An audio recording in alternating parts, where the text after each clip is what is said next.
Yeah, I mean, I guess part of the big story is that as of age 11, 12, I started starving myself. And I got into yoga very young. I got into yoga around age 12, 13 in sixth grade. Yeah, and fitness at the same time, because my mother brought home the Jane Fonda workout and the Raquel Welch yoga video.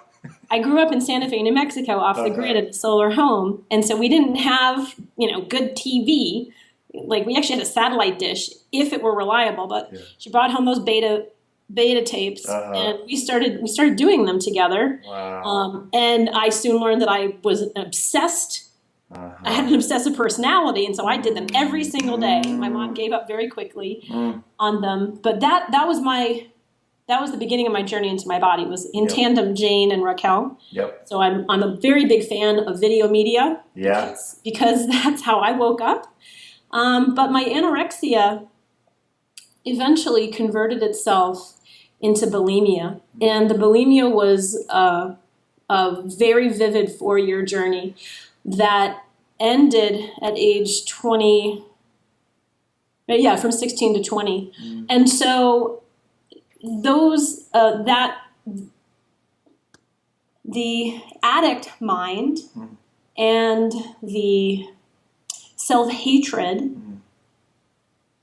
even though I was away from my disease, even though I was away from that acting out, the trauma that got me to that point had never fully been addressed. And I can say now at age 44, as I'm going through my second pregnancy, and having worked with a variety of different therapeutic modalities, I'm now finally in trauma therapy for the past year, and am now more concretely understanding the genesis of my diseases, the different manifestations. And it's such a relief, but it's also very horribly painful yet again. Yeah. Coming at it from another angle. Thank goodness. The models keep evolving to give new insights. Yeah, and to keep adding layers to integrate, right? Yeah, amazing. And so amazing to me that someone who had taken the journey through a really tough eating disorder would get into focusing on the belly in this way that's about empowerment and health and connection and self-awareness, really, really being at home in your body. I mean, there's something really beautiful about that. I hated myself so much, Julian. I hated my belly. I hated my belly fat.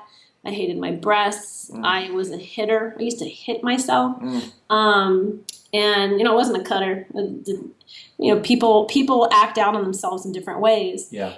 But I found when you find moments of relief and peace, and they are body-based, through the body relief, then you learn, I learned to befriend myself, not to love myself, but to befriend myself first.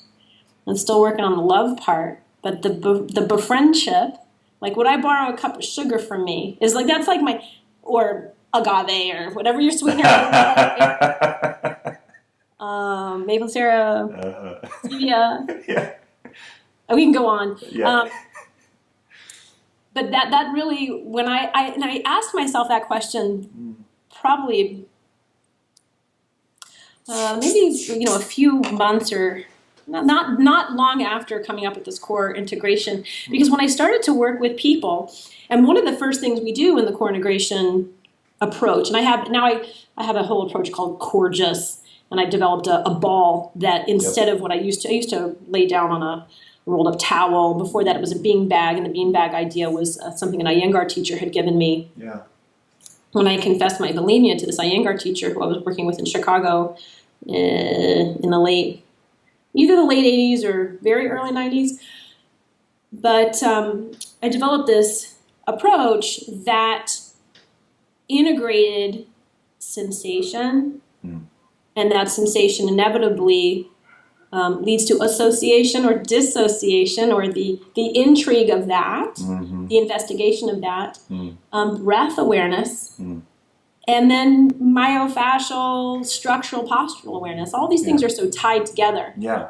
And the number of people that I've been able to share these gut-based techniques with, and seeing the empowerment that comes from owning this big blind spot. Yeah.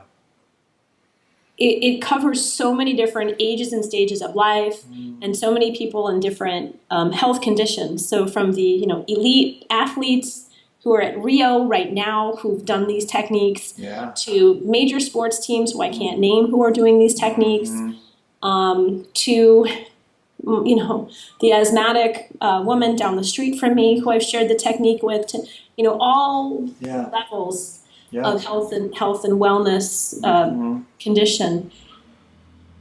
It's empowering to locate your core. Yeah.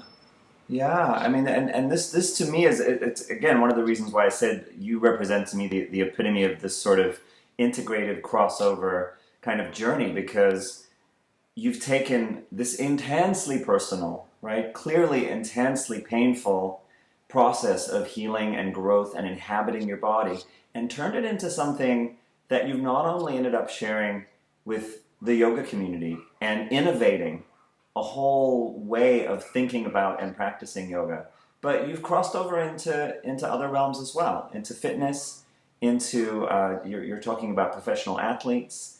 Tell us a little bit about that. When did you start bridging those gaps?